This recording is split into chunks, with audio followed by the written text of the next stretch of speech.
तो आज हम लोग जो है, ठीक है ना, लेंसों के उपयोग पढ़ने वाले हैं और इसके बाद कुछ न्यूमेरिकल करेंगे, ठीक है ना। तो अगर हम लेंसों की बात करें तो आप लोग ये बताइए कि लेंस कितने प्रकार के होते हैं? दो, एक उत्तल होता है और एक, और दर्पण भी इतना ही आपको है। तो बोर्ड में ये लगभग प्रश्न आप पूछे जाते हैं, ठीक है ना, या तो लेंसों के उपयोग पूछे जाते हैं या तो दर्पण के उपयोग, ठीक है। इस बार भी प्रश्न पूछा गया था, ये प्रश्न बोर्ड में पूछा जाता है, तो ध्यान से सुनिएगा भी और देखिएगा भी, ठीक। तो अगर बात करें उत्तल लेंस के उपयोग, तो पहला है कि फोटोग्राफिक कैमरे में उत्तल लेंस का उपयोग होता है। कहां उपयोग होता है? तो जो फोटोग्राफिक कैमरे जो होते हैं, तो कैमरों में उत्तल लेंस का ही प्रयोग किया जाता है, ताकि उत्तल लेंस आप जानते हैं कि प्रकाश के किरणों को इकट्ठा करेगा, ठीक है। तो जहां का भी फोटो खींचना होता है वो वहां पे लाइट को फ्लैश करता है, और जब लाइट को फ्लैश करेगा तो प्रतिबिंब क्या होगा? बढ़िया बनेगा। तो उत्तल लेंस का प्रयोग जो है फोटोग्राफिक लेंस के रूप में किया जाता है। समझ में आ गया सबको? तो फोटोग्राफी मतलब कैमरा, तो जो कैमरा होता है उसमें उत्तल लेंस का ही प्रयोग होता है। अगला, वस्तु को बड़ा देखने के लिए, ठीक है, तथा घड़ी बनाने वाले किसका प्रयोग करते हैं? उत्तल लेंस का। आप जानते हैं कि जो हैंड वॉच होता है काफी छोटा होता है, ठीक है, और उसके जो पुर्जे हैं, मतलब जो उसके उपकरण हैं, सुई, निडल, वो और छोटे होंगे, तो उसको नॉर्मल देख के आप नहीं बना सकते। तो करते क्या है कि आंख में एक परमानेंट जो है लेंस लगाते हैं बाहर से, और तब वो देख के सारा काम करते हैं, ठीक है ना। तो बहुत छोटे वस्तुओं को देखने के लिए, ठीक है, या घड़ी बनाने वाले जो होते हैं वो उत्तल लेंस का ही प्रयोग करते हैं, ठीक है।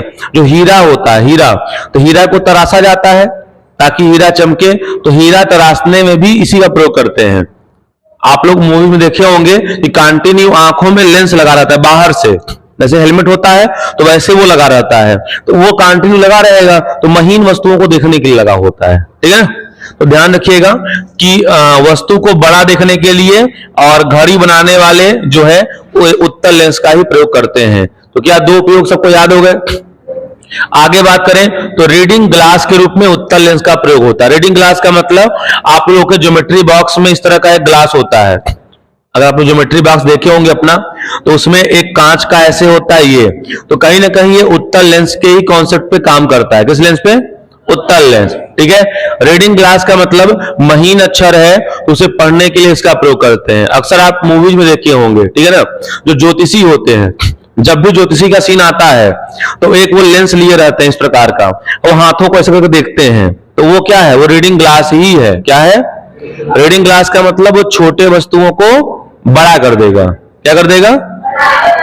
छोटे वस्तुओं को बड़ा कर देगा। समझ में आ गया? किसी कुछ पूछना है इसमें? सब कुछ व्यवहारिक चीजें हैं, ठीक है ना। अब आगे बात करें तो सर्च लाइट तथा सिनेमा प्रोजेक्टर में भी किसका प्रयोग होता है? उत्तल लेंस का।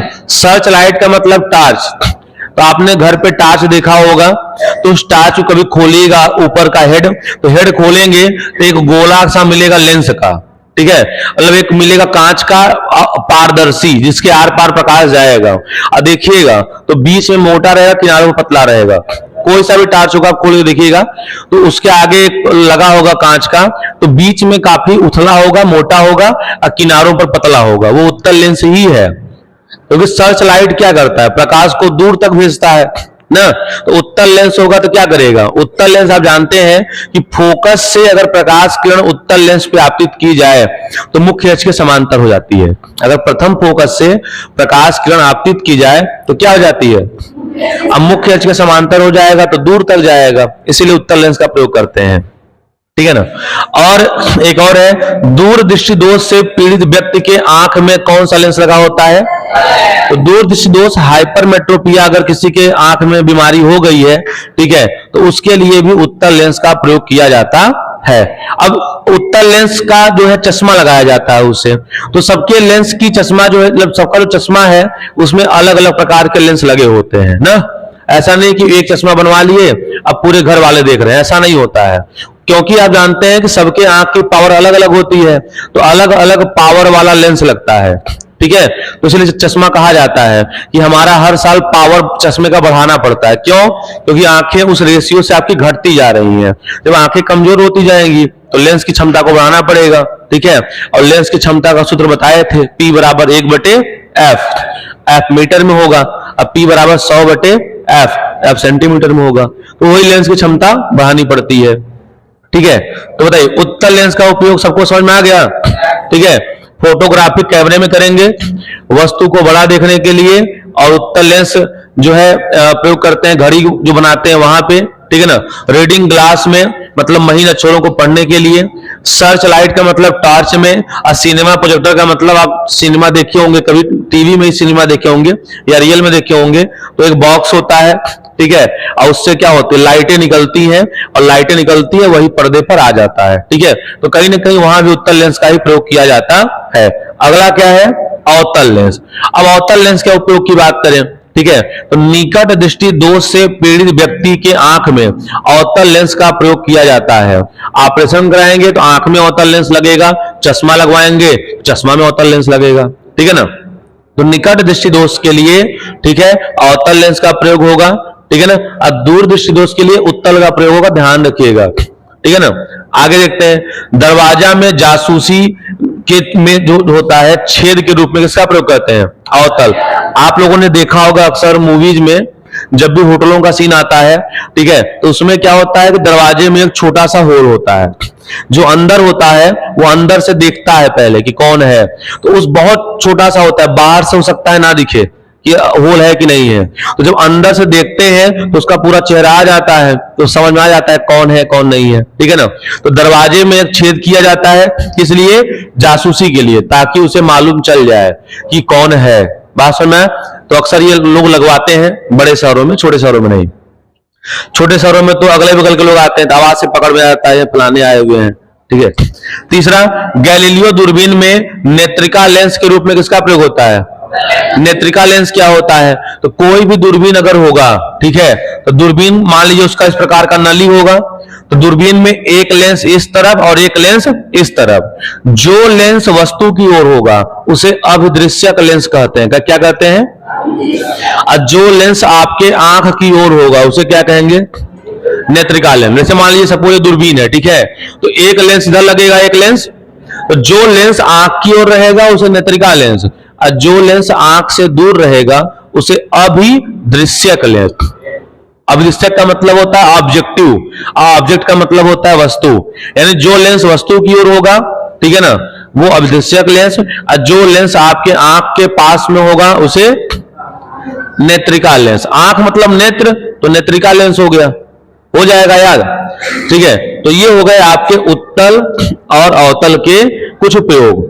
अब हमें आज देखना है कि अपवर्तनांक से संबंधित जो है कुछ आंकिक प्रश्न।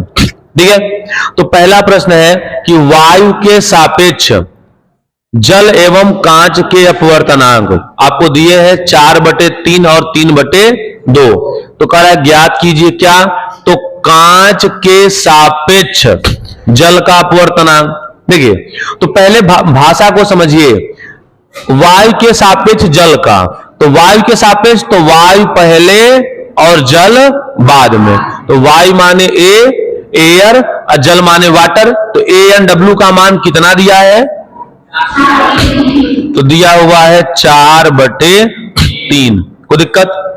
अब आगे बात करें, फिर वायु के सापेक्ष किसका, कांच का, तो ANG इसका मान 3/2 हो गया। ये दोनों आपको दिया हुआ है, तो क्या पूछ रहा है आपसे, आपसे कह रहा है कि कांच के सापेक्ष जल का अपवर्तनांक बताइए, कांच के सापेक्ष जल का अपवर्तनांक। देखिए, अब एक काम करिए कि समीकरण 1 में 2 का भाग कर दीजिए। क्या कर दीजिए, अगर समीकरण नंबर इसे 1 मान ले और समीकरण नंबर इसे 2 मान ले, तो इनका क्या करें, हम भाग कर दें। तो भाग करेंगे तो क्या आएगा, ध्यान से देखिएगा। ठीक है ना, तो भाग कर दीजिए, तो लेफ्ट हैंड का लेफ्ट हैंड में और राइट हैंड का ANW इधर हो जाएगा, ANW इधर हो गया, अब बटे ये क्या हो जाएगा, ANG हो जाएगा। अब बराबर क्या हो जाएगा, 4/3, अब बटे 3/, आप जानते हैं सबसे नीचे वाला सबसे, तो 4 दूनी 8, तो 8 ऊपर हो गया, 3 त्रिका 9। कोई दिक्कत। अब देखिए ANW का मतलब क्या होगा, तो ANW का मतलब होगा हवा में प्रकाश की चाल बटे W, W मतलब जल में प्रकाश की चाल, फिर हवा में प्रकाश की चाल बटे कांच में प्रकाश की चाल। तो हवा और हवा वाला कट जाएगा, लेकिन लिख देते हैं, तो लिखते हैं VA, VA का मतलब एयर में प्रकाश की चाल बटे VW मतलब कांच में प्रकाश की चाल ना। जो पहले आया ऊपर है, जो बाद में आया, अब पहले A आया तो VA अब बटे VG, अजल कितना आ गया 8/9। अब ये बताइए VA और VA कट जाएगा और सबसे नीचे का जो पोर्शन है सबसे ऊपर जाएगा, तो ये हो जाएगा VG बटे VW बराबर 8/9। ये आ गया। अब आपसे क्या पूछा है, देखिए तो इसका मतलब क्या हुआ, G पहले और W, तो अगर इसको हम समझें तो ये हो जाएगा आपका GNW का मान आ गया 8/9। तो ये हो गया कांच के सापेक्ष जल का अपवर्तनांक। तो कांच के सापेक्ष जल का अपवर्तनांक कितना होगा 8/9। कांच के सापेक्ष जल का अपवर्तनांक कितना हो गया 8/9। और जल के सापेक्ष कांच का उल्टा, तो जल के सापेक्ष कांच का, तो इसका मतलब जल पहले आएगा, जल पहले आएगा और कांच बाद में, तो उल्टा हो जाएगा 9/8। तो याद हो गया सबको, यही सवाल होगा। और ये टफेस्ट सवाल है, ये कठिन सवाल है, हो गया ना। चलिए मतलब ध्यान दीजिएगा, जैसे वायु के सापेक्ष दिया है आपको जल का अपवर्तनांक, तो ANW, A माने एयर और W माने वाटर, तो ये है 4/3, ठीक है ना। फिर वायु के सापेक्ष कांच का, तो ANG, ये 3/2 हो गया, भाग कर दिए तो आपका ये और ये 4/3, 3/2, सबसे नीचे का सबसे ऊपर, तो 4 दूनी 8, 3 त्रिक का 9 हो गया। अब A पहले है तो VA बटे VW, और फिर VA बटे VG, VA कट गया, VG सबसे नीचे ऊपर गया, तो VG बटे VW बराबर हो गया 8/9। इसका मतलब होता है G पहले और W बाद में, ठीक है ना। तो कांच के सापेक्ष हो गया जल का अपवर्तनांक, ठीक है। तो कांच के सापेक्ष जल का ये हो गया, उल्टा करेंगे तो उल्टा हो जाएगा, ठीक है ना। एक सवाल और देखते हैं हम लोग, क्या है देखिएगा बड़े ध्यान से, ठीक है। अगला सवाल है जल तथा कांच के अपवर्तनांक, ठीक है, इतने हैं, ध्यान दीजिएगा, जल तथा कांच के अपवर्तनांक। देखिए हम सीधा सीधा दिया है, ये वही सवाल है, जल तथा कांच के अपवर्तनांक। तो किसी के सापेक्ष नहीं दिया है ना, जब किसी के सापेक्ष ना दे तो मतलब वो हवा के सापेक्ष ऑलरेडी है, ठीक है ना। तो मतलब हवा के सापेक्ष दोनों का दिया हुआ है।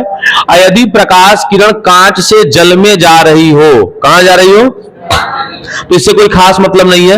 हाँ, कांच के सापेक्ष जल का अपवर्तनांक बताइए, क्या पिछला सवाल नहीं हुआ, तो यहां डायरेक्ट कर सकते हैं आप, ठीक है ना।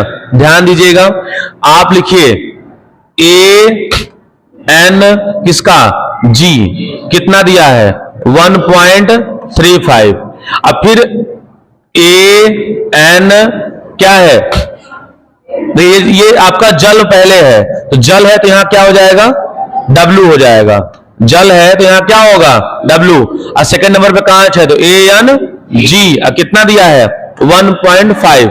अब भाग कर दें एक और दो का, तो भाग करेंगे तो ध्यान दीजिएगा ANG का मतलब हो जाएगा VA बटे V, इसका हो जाएगा VA बटे V, अब बराबर भाग कर दीजिए तो 1.35 अपान 1.5।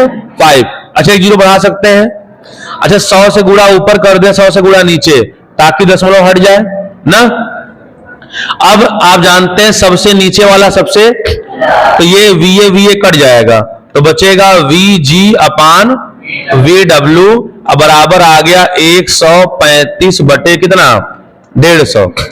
अब 15 9 135 और 15 दहा में 150, 9 बटे कितना आ गया 10। आपसे पूछा किसका है, कांच के सापेक्ष जल का अपवर्तनांक बताइए, कांच के सापेक्ष जल का अपवर्तनांक बताइए, यानी कांच पहले होगा और जल, तो हो जाएगा कांच के सापेक्ष जल का अपवर्तनांक, तो GNW, यही ना होगा, G पहले W बाद में, ठीक है। तो ये आ जाएगा 9/10 यानी 0.9, यही इस प्रश्न का क्या होगा। उत्तर होगा। ठीक है, तो अब इसके बाद देखेंगे हम लोग। हाँ, तो तीसरा सवाल है, ठीक है ना, वायु तथा जल में कांच की वायु तथा जल में प्रकाश की चालें 3 × 10⁸ मीटर प्रति सेकंड तथा 2.25 × 10⁸ मीटर प्रति सेकंड है। तो कह रहा है कि वायु के सापेक्ष जल का अपवर्तनांक बताइए। ठीक है ना। अब देखिए, आपको बताना है वायु के सापेक्ष जल का, तो आप जानते हैं वायु पहले होगा और जल यानी होगा ANW। W माने आपका होता है वाटर, तो वायु के सापेक्ष जल का अपवर्तनांक। कोई दिक्कत? ये 60 में लिखना सब लोग जानते हैं। अब अगर आगे बात करें हम लोग, ठीक है ना, तो आप जानते हैं कि A पहले आया है, तो VA पहले होगा। VA का मतलब होता है हवा में प्रकाश की चाल, अब बटे VW, और W मतलब होता है कि जल, वाटर, यानी जल में प्रकाश की चाल। अब बताइए, आपको दिया नहीं है वायु में प्रकाश की चाल, ये दिया हुआ है, ठीक है ना, और जल में प्रकाश की चाल आपको ये दिया हुआ है, तो रख दीजिए।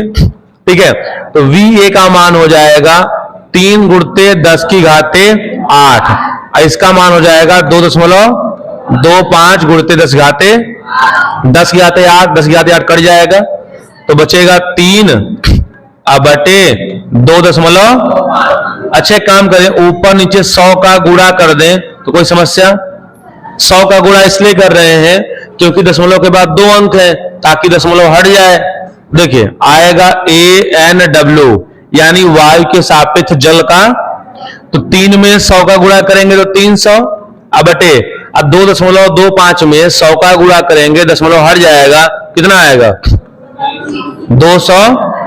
अब भाग कर दीजिए, अब काट दीजिए। देखिए, तो 25 12 होता है 300, क्योंकि 25 चौका 100, 25 चौका 100, 25 चौका 100, यानी 12 बार जाना पड़ेगा, तो 25 12 हो गया 300, और आप जानते हैं 25 10 में 250, तो 25 9 हो जाएगा 225 ना। अब फिर काट दीजिए, तो 3 चौके 12 और 3 त्रिका 9, तो आ गया 4/3 आ गया। अब 4/3 का मतलब होता है 1.33 आपका आ गया। कोई दिक्कत? तो 1.33 आ गया, ठीक है ना, वायु के सापेक्ष जल का अपवर्तनांक। तो बताइए, समझ में आ गया? जैसे जो पहले कहे वायु के सापेक्ष, तो A किसका? जल का, और W। कोई दिक्कत? इतना हो गया, तो VA/VW हो गया, और ये मान रख दिए और काट पीट दिए, आपका आंसर आ गया। ठीक है ना। अब आगे बात करें, अब इस सवाल को देख लीजिएगा। अब देखिए, तो ये सवाल है कि यदि वायु के सापेक्ष जल एवं सीसा, सीसा माने कांच ही होता है, ठीक है ना, तो वायु के सापेक्ष कह रहा है जल का, तो जल वाला दिया है 5/, तो A यानी वायु, आयन W, W माने जल, आप जानते हैं वाटर, तो 5/3 हो गया ANW का मान ना। वायु के सापेक्ष सीसा, सीसा माने कांच, कांच को बोलते हैं ग्लास, तो ANG का मान कितना दिया है? तो 6/2 का मतलब 3 होता है ना, तो चलिए 6/2 ही लिख देते हैं ताकि काटने पीटने में आसानी होगी। ठीक है ना, ये लिख दिए। तो कह रहा है कि शीशे के सापेक्ष जल का बताइए। देखिए, आप डायरेक्ट करेंगे तो गलती हो जाएगी, तो गलती ना हो इसके लिए आप सिस्टमेटिक तरीके से किया करिए। तो जैसे इसे समीकरण नंबर 1 मान लें, और इसे समीकरण नंबर, अब क्या करिए कि समीकरण 1 में 2 का भाग कर दीजिए, तो ANW जो है ये ऊपर रहेगा, और ANG जो है नीचे रहेगा, और ये हो जाएगा 5/3, ये हो जाएगा नीचे 6/, सबसे नीचे वाला सबसे ऊपर जाता है, अब बाकी बीच वाले आपस में गुणा। अच्छा, ANW का मतलब होगा VA/VW, ANG का मतलब होगा VA/VG, अब बराबर हो जाएगा 5 दूनी 6 तरीक, अब 2। तो देखिए, अब ये जो है VA से VA कट जाएगा, और सबसे नीचे वाला कहां जाएगा? सबसे ऊपर, तो हो जाएगा VG/VW बराबर 5/9। आपसे पूछा क्या है? आपसे पूछा है शीशे के सापेक्ष, तो शीशा ऊपर है और जल नीचे है, तो सही है। इसी को कहेंगे आप GNW जो है आ गया 5/9। यही आपके प्रश्न का उत्तर होगा। भाग कर लीजिएगा, जो आएगा वही उत्तर, कोई दिक्कत। चलिए एक प्रश्न और देख लेते हैं हम लोग, ठीक है ना। तो सवाल नंबर 5 देखिए, बड़ा अच्छा प्रश्न है। कह रहा है कि जल में प्रकाश की चाल जो है इतना दिया हुआ है, ठीक है ना। और यदि जल का अपवर्तनांक इतना दिया हुआ है तो कह रहा है निर्वात में प्रकाश की चाल बताइए। देखिए मतलब जल का अपवर्तनांक, देखिए जल का अपवर्तनांक मतलब किसके सापेक्ष? वायु के सापेक्ष जल का अपवर्तनांक है। तो वायु माने ए और जल माने डब्ल्यू। ए एन डब्ल्यू का मान दिया है 4/3, ये ना होता है। अब बताइए ये ए एन डब्ल्यू में क्या होगा? वी ए बटे वी डब्ल्यू हो जाएगा ना, ए ऊपर डब्ल्यू नीचे, अब बराबर आपका 4/3 ही होगा। अब वी ए आपको नहीं पता है तो वी ए बराबर हो जाएगा 4/3 अगुणते वी डब्ल्यू। वी डब्ल्यू का मतलब क्या होता है? जल में प्रकाश की चाल। जल में प्रकाश की चाल आपको दे रखी है, कितना दे रखी है? 2.25 गुणते 10⁸। अब बताइए 2.25 में अगर आप 4 का गुणा करेंगे कितना आएगा? 9 आएगा। 4 दूनी 8 एक 9, तो वी ए बराबर आ जाएगा 9/3 अगुणते 10⁸। 9 में 3 का भाग करेंगे 3, तो 3 गुणते 10⁸ मीटर प्रति सेकंड, यही आपके प्रश्न का उत्तर होगा। और आप लोग जानते भी हैं कि निर्वात में प्रकाश की चाल इतना होता है, तो आ गया, ठीक है। अब एक और देख लीजिए, क्वेश्चन नंबर 6 आपका क्या कह रहा है? क्वेश्चन नंबर 6 कह रहा है कि वायु के सापेक्ष कांच का अपवर्तनांक कितना है। अब आप अगर देखिए तो ध्यान से देखिए, ये लगभग वही सवाल है, ठीक है ना। तो इस सवाल को आप करके और कमेंट में इसका उत्तर दीजिएगा, ठीक है। अगला देखते हैं, यदि वायु के सापेक्ष किसी पारदर्शी माध्यम में द्रव का अपवर्तनांक 1.25 है, ठीक है ना। अब कांच का अपवर्तनांक इतना है, तो ध्यान से देखिए सवाल कैसे होगा। देखिए वायु के सापेक्ष किसका? किसी पारदर्शी द्रव का, हमें नहीं पता, तो वायु माने ए और द्रव माने लिक्विड। ये दिया हुआ है 1.25, ठीक है ना। अब देखिए कांच का अपवर्तनांक कितना है? 1.5, तो कांच माने ए एन जी का मान दिया है 1.5, तो आपसे कह रहा है कि द्रव के सापेक्ष कांच का भाग कर दीजिए। क्या कर दीजिए? तो भाग करेंगे तो आ जाएगा ए एन एल बटे ए एन जी बराबर 1.25 बटे 1. अब आप जानते हैं इसका मतलब हो जाएगा वी ए बटे वी जी वी एल। इसका क्या हो जाएगा? वी ए बटे वी जी बराबर दशमलव हट जाएगा, तो आपका हो जाएगा 125 बटे 150। दशमलव के बाद 2 अंक हटा सकते हैं ना। अब बताइए वी ए कट जाएगा, सबसे नीचे वाला सबसे, तो आ गया we ji upon V L. तो ये हुआ कांच के सापेक्ष द्रव का, यही पूछा है क्या? उल्टा पूछा है, उल्टा कर देंगे हम। अच्छा इसको भाग करें, 25 पंचे अब 25 छक्का, तो आ गया 5/6। तो ये हुआ जल, ये हुआ कांच के सापेक्ष द्रव का, लेकिन यहां पूछा है द्रव के सापेक्ष कांच का, यानी उल्टा, तो हो जाएगा एल एन जी, ये हो जाएगा 6/5। ये इस प्रश्न का उत्तर होगा। कोई दिक्कत? भाग कर लीजिएगा। अब हम अगर आगे बात करें प्रश्न की, ठीक है, तो निम्न चित्र की सहायता से द्रव का अपवर्तनांक बताइए। अब देखिए तो ये कोई चित्र आपको दिया हुआ है, ठीक है ना। अब यहां पे आपको दिया है कि ये एंगल 135 डिग्री का है और ये एंगल 120 डिग्री का है। देखिए आप क्या करिए, खींचिए अभिलंब, क्या खींच दीजिए। तो अगर ये आप जानते हैं 90 अंश का होगा, तो पक्का ये कितने अंश का हो जाएगा? 45 अंश का हो जाएगा ना। और ये पूरा 120 है, तो ये 90 होगा, तो ये कितना हो जाएगा? 30 अंश हो जाएगा।